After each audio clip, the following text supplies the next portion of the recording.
نحمده ونصلي على رسوله الكريم اما بعد فاعوذ بالله من الشيطان الرجيم بسم الله الرحمن الرحيم يا ايها الذين آمنوا لا تبطلوا صدقاتكم بالمن والاذى. قابل احترام علماء کرام، مہمانان خصوصی، معزز خواتین و حضرات، آج کے اس جلسے میں میری تقریر کا عنوان ہے نیکیوں کی حفاظت. بندہ مومن کی بڑی شان میں سے ایک یہ بھی ہے کہ وہ نہ صرف نیک کام کا اہتمام کرتا ہے بلکہ اپنے نیکیوں کی حفاظت بھی کرتا ہے. وہ جب بھی کوئی کام کرتا ہے تو اس پر دوام برتتا ہے، کوئی بھی عمل صالح شروع کرتا ہے تو اس پر ہمیشہ قائم رہتا ہے. اس کا معیار عمل دن بدن بہتر سے بہتر ہوتا جاتا ہے اور اس کی مقدار عمل دن بدن اضافہ ہوتا جاتا ہے. مگر یہ صفت ان مومنوں کی ہوتی ہے جو عظیمت کے اعلیٰ مقام پر فائز ہو، ورنہ بہت سو کی صورتحال تو یہ ہوتی ہے کہ وقتی جوش اور جذبے کے تحت پے در پے نیکیاں کرتے جاتے ہیں، اور جب جوش سرد پڑتا ہے تو مہینوں انہیں اس طرح فراموش کر بیٹھتے ہیں جیسا کہ زندگی میں کبھی اعمال صالحہ سے سابقہ ہی نہ پڑھا ہو.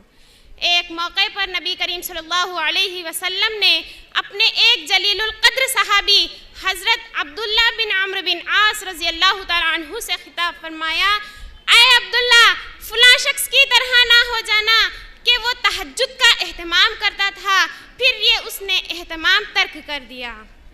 اعمال کی حفاظت کے پیش نظر احادیث میں ہمیں سنن و نوافل کی قضا کا حکم بھی ملتا ہے، جبکہ اصل قضا تو فرائض کی ہوا کرتی ہے.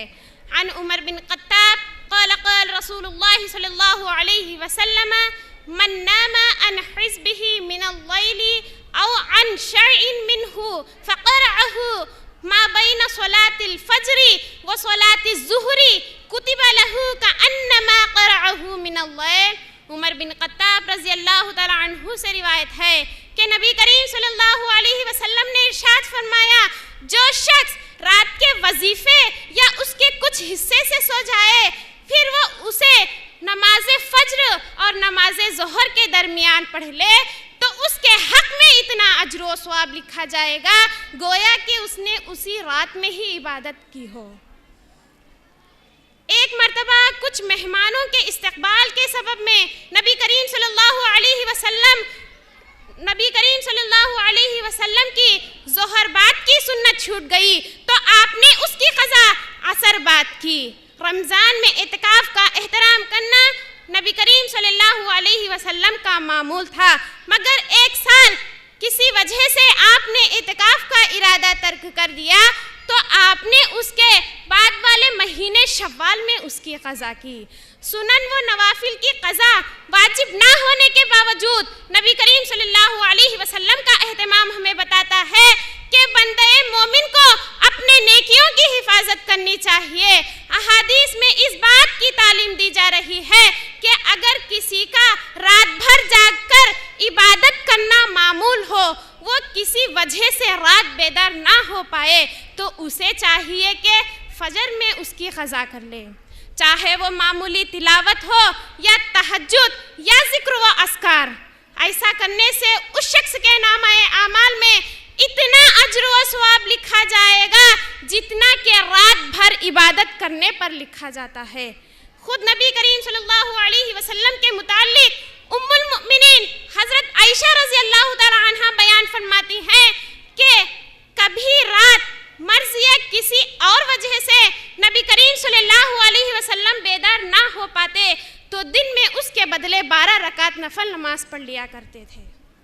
نماز کے لیے وضو شرط ہے، مگر نماز کے علاوہ ہمیشہ وضو میں رہنے کو نبی کریم صلی اللہ علیہ وسلم نے ایمان کا اعلیٰ معیار بتایا ہے۔ ارشاد نبوی ہے وَلَا يُحَافِظُ عَلَى الْوُضُوءِ إِلَى مُؤْمِن، مومن ہی وضو کی حفاظت کر سکتا ہے۔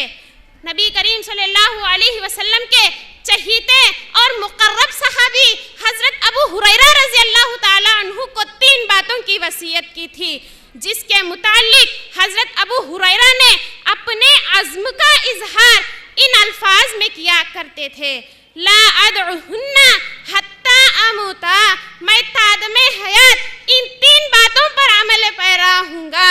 وہ 3 باتیں یہ تھی: چاشت کی نماز، ہر مہینے کے 3 نفل روزے اور سونے سے قبل وتر کا اہتمام۔ عمل مقدار کے اعتبار سے تھوڑا ہی عمل کیوں نہ ہو، وہ ہمیشگی پر مطلوب ہے، اس سے رب العالمین کی خوشنودی اور رضامندی حاصل ہوتی ہے۔ ارشاد نبوی ہے احب الاعمال الی اللہ ادومھا وان قل، اللہ کے نزدیک سب سے پسندیدہ عمل وہ ہے جو ہمیشگی پر مطلوب ہو، مقدار کے اعتبار سے تھوڑا ہی کیوں نہ ہو۔ آخر میں اللہ تعالیٰ سے دعا ہے کہ اللہ تعالیٰ ہم کو ہمیشگی والا عمل کرنے کی توفیق عطا فرمائے۔ وآخر دعوانا الحمدللہ رب العالمین۔ السلام علیکم ورحمۃ اللہ وبرکاتہ۔